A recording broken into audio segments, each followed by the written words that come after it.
con ustedes aquí Alfonso Torres en su espacio Voz para el Cambio, conversando con Carlos Rodríguez Almaguer, un intelectual cubano que se ha especializado en el pensamiento de Martí. Digamos que todos los cubanos conocen a Martí, pero por supuesto no todos se dedican a tiempo completo, con cuerpo, corazón y alma, a estudiar al maestro. Hay que sentirlo muy hondo para estudiar a fondo a un personaje. Puede ser Martí, puede ser Duarte, puede ser Simón Bolívar. Uno puede tener la cultura general como parte de una nación, de una patria, y estudiar a sus héroes. Pero estudiar a fondo hay que tener una gran identidad, una gran afinidad y hasta un gran amor para hacer estas cosas. Hemos tratado de contextualizar el momento en que nace Martí, la Cuba de aquel momento, contextualizar cómo surge, cómo se da la proclama del Grito de Yara o cómo inicia la lucha por la independencia de Cuba y la participación de alguna manera de los dominicanos en ese proceso. Digo de alguna manera porque apenas son pinceladas. Hablar de la participación de los dominicanos en el proceso de lucha por la independencia de Cuba puede llevarnos horas, o puede llevarnos, si es escribiendo, libros de 300, 500 páginas, y aún así no terminamos. Ya anotaba nuestro invitado que se está trabajando en la publicación de toda la obra intelectual de Máximo Gómez, que recoge toda la parte epistolar o de las cartas, diario de campaña, obra de teatro, relatos. Ahí hay que ver El Viejo Eduard, una obra maravillosa del viejo Gómez. Entonces, hemos contextualizado para entrar definitivamente en Martí. ¿Cómo Martí? Dándose el grito o la lucha por la independencia, la proclama aquella 10 de octubre de 1868, y en qué contexto se da. Ya Martí con apenas, nace en el 53, cuando se produce la revolución como tal, o el Grito de Yara. Martí, ¿qué tiene? Apenas 15 años. Y cómo va asumiendo ese contexto político, cómo va entrando en su corazón, en su alma, la patria, el valor de la patria. Y entonces cómo va escribiendo, escribe una carta, es detectado, y porque va conspirando con otros compañeritos de estudio, de aulas. Entonces, cómo lo detectan con una carta de esta, y entonces va a la cárcel, cómo conoce el presidio, cómo le ponen unos grilletes en las piernas, y luego cómo lo destierran, y qué pasa en todo esto. Entonces quisiéramos que Carlos Rodríguez Almaguer nos ayude a entender esos primeros momentos políticos de José Martí, cómo llega al presidio, y pudiera hablarse de un presidio fecundo de José Martí, buscando aquel paralelismo con Fidel, porque en todo esto, cómo las cosas se repiten en la historia de Cuba, porque ese primer fracaso militar de Céspedes, ese mismo fracaso militar de Fidel en el año 1953 para el centenario, cuando el intento al asalto del cuartel Moncada, cómo hay esos símiles en la historia de la lucha por la independencia de Cuba. Pero bueno, Martí en ese momento de la 1868, el grito de Yara, cómo él conoce el presidio por aquella carta que escribe y cómo está trabajando también vinculándose a la política con apenas 14, 15, 16 años.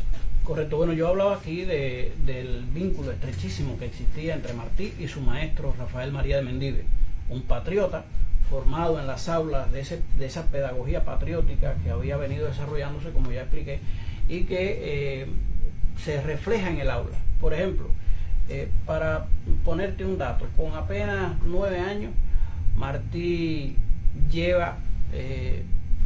ve entrar a su profesor un día al aula, y el profesor trae un brazalete negro en el brazo. Le preguntan si había muerto algún familiar, y el maestro dice que ha muerto un familiar de la familia humana. Ha sido asesinado en los Estados Unidos el presidente Abraham Lincoln, el leñador de los ojos piadosos, y que todo hombre de buena voluntad debía llevar luto por él. Y Martí, con apenas 9 años, lleva durante una semana un brazalete negro en señal de duelo por el presidente de los Estados Unidos, Abraham Lincoln. Situaciones como esas se van repitiendo a lo largo de todos estos años en que Martí permanece al lado del maestro Mendive.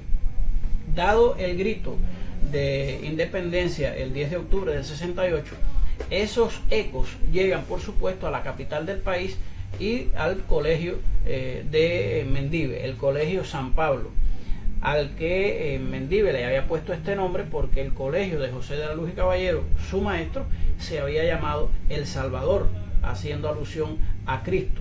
Y Mendive le pone al suyo San Pablo porque Pablo había sido, a su juicio, el mejor de los discípulos de Cristo. De manera que Martí, en esta fragua de espíritus, que es el colegio San Pablo, como mismo él denominará después una escuela, dice que una escuela debe ser una fragua de espíritus. Hay de los pueblos sin escuelas, hay de los espíritus sin temple. De manera que en este templo de espíritus, Martí se va formando. Están los sonetos encendidos del profesor Rafael María de Mendive contra la autoridad colonial española. Mendive era además, tenía vínculos muy estrechos con los artistas que se movían, los artistas dramáticos que se movían en torno a uno de los principales teatros de La Habana para la época, el Teatro Villanueva.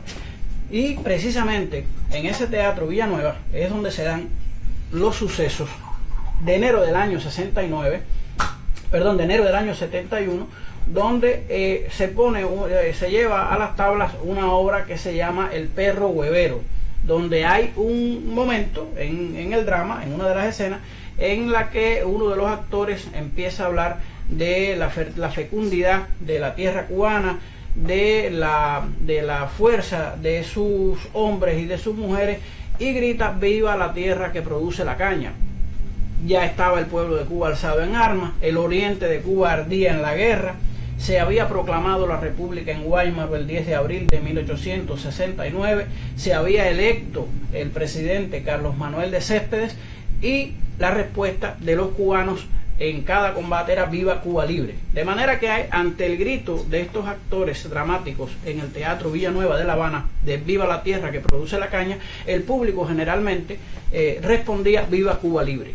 Y esto fue puesto en oídos de la autoridad colonial española, y el cuerpo de voluntarios de La Habana, que eran por lo general civiles, empresarios, tenderos, españoles, organizados en milicias para defender la integridad del gobierno colonial español en Cuba ante la embestida de la revolución.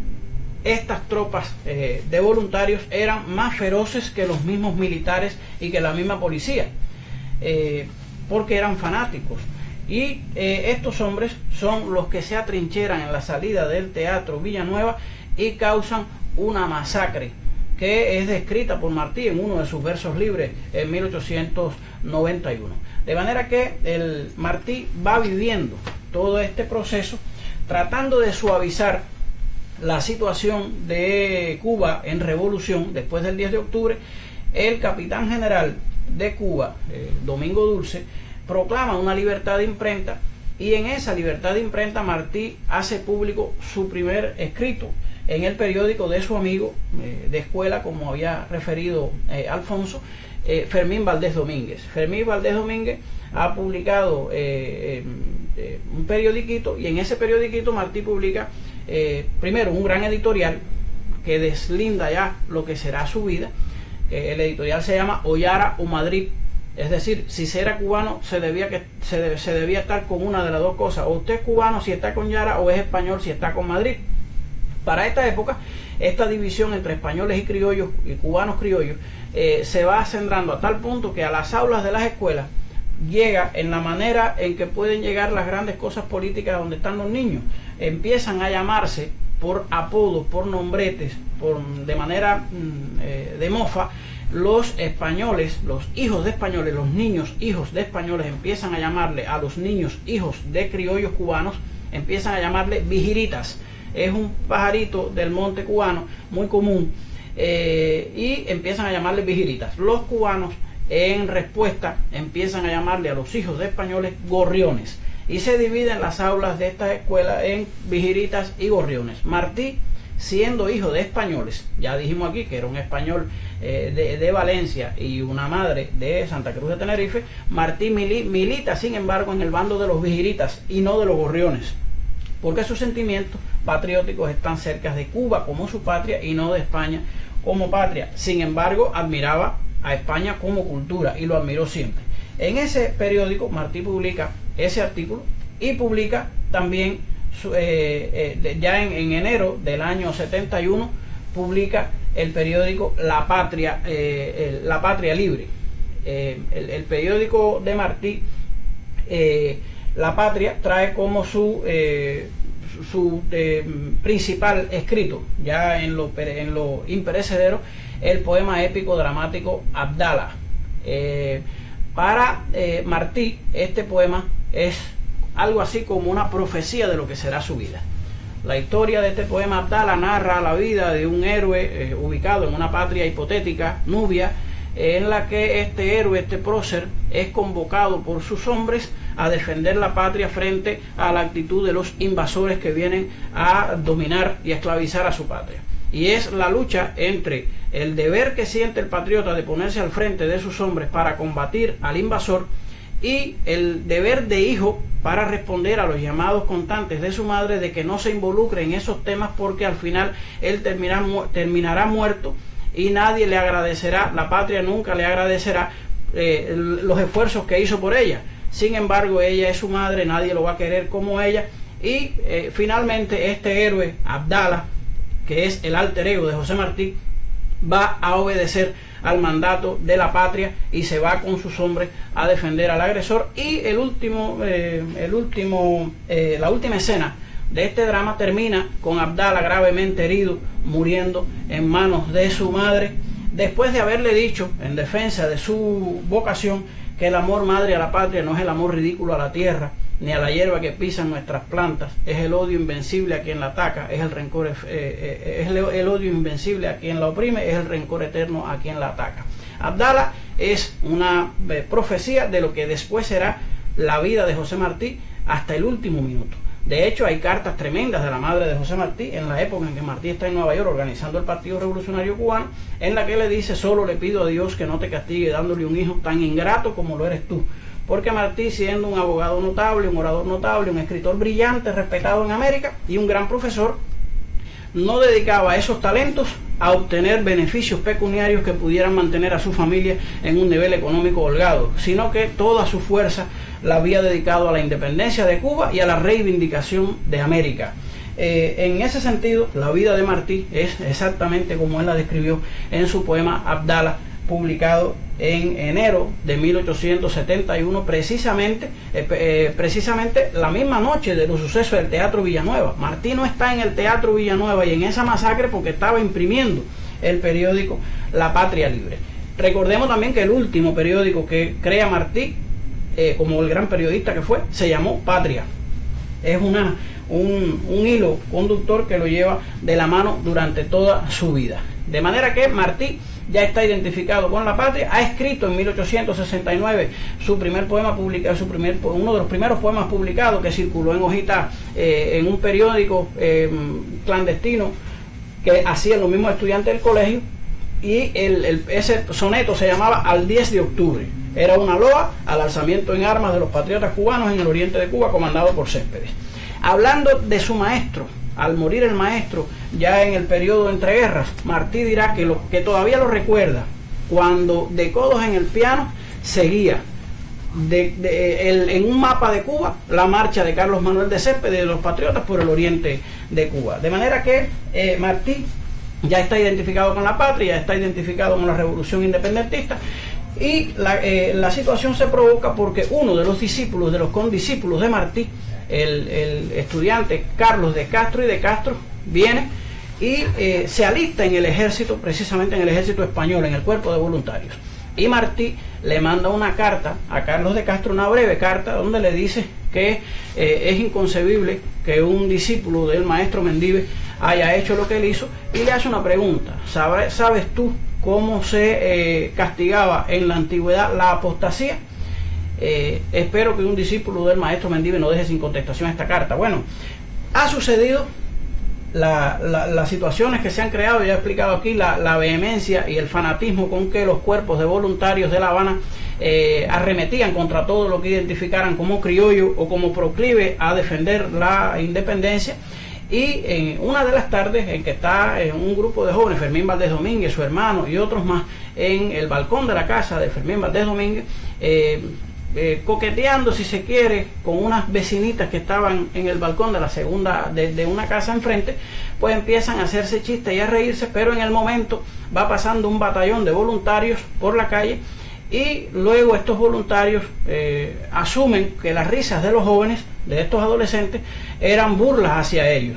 Hacen un registro en la casa de los muchachos, se llevan presos a todos estos muchachos, a los varones que estaban en la casa de Fermín Valdés Domínguez, donde no estaba Martí.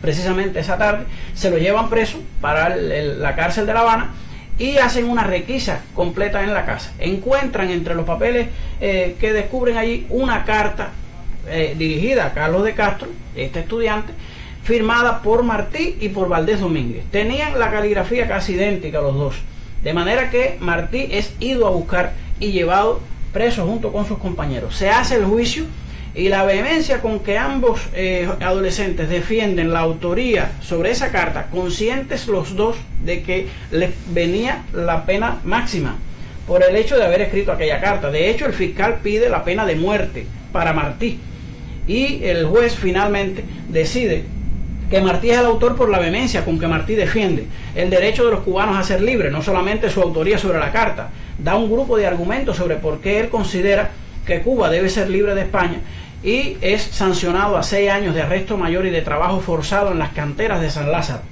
Y allí lo llevan, como bien tú decías, con 15 años, con un grillete de hierro que va de la cintura al tobillo y le provoca enfermedades que después tendrán trascendencia.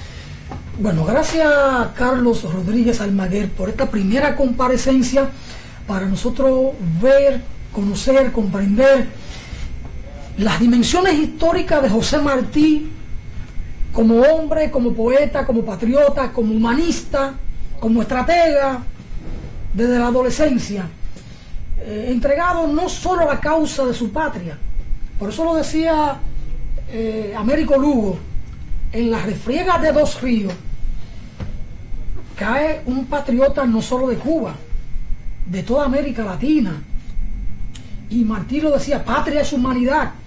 Así que vamos a continuar la próxima entrega el martes siguiente en este punto donde lo dejamos, en la fecundidad del presidio político de Martí, lo que Martí hace desde la cárcel y cómo Martí asume la cárcel no como una prisión, porque él se siente muy libre en la cárcel, porque en la esencia el ser humano es su alma, es su conciencia. El ser humano son las ideas, y las ideas jamás pueden encarcelarse. E incluso por eso Oscar López Rivera, que aquí lo tenemos en el estudio, en esa imagen, en esa foto, decía, estando en la cárcel norteamericana, que él no estaba preso, que él era un hombre libre, se sentía libre. E igual Martí. Entonces, de esta cosa que quedó en el punto, vamos a seguir conversando a partir del próximo martes, que Carlos Rodríguez Almaguer tiene el compromiso de retornar a conversar con nosotros para completar un periplo de la vida de José Martí, desde esta perspectiva intelectual, de esta perspectiva analítica, porque la patria se lleva en el corazón. Y a Martí, como un hombre de nuestra América, como un hombre de la humanidad, nosotros también lo llevamos en el corazón. Gracias, Carlos, por esta comparecencia. Gracias a ustedes por estar con nosotros y continuaremos el próximo martes con esta entrega sobre José Martí. Muchas bendiciones para todos y para todas.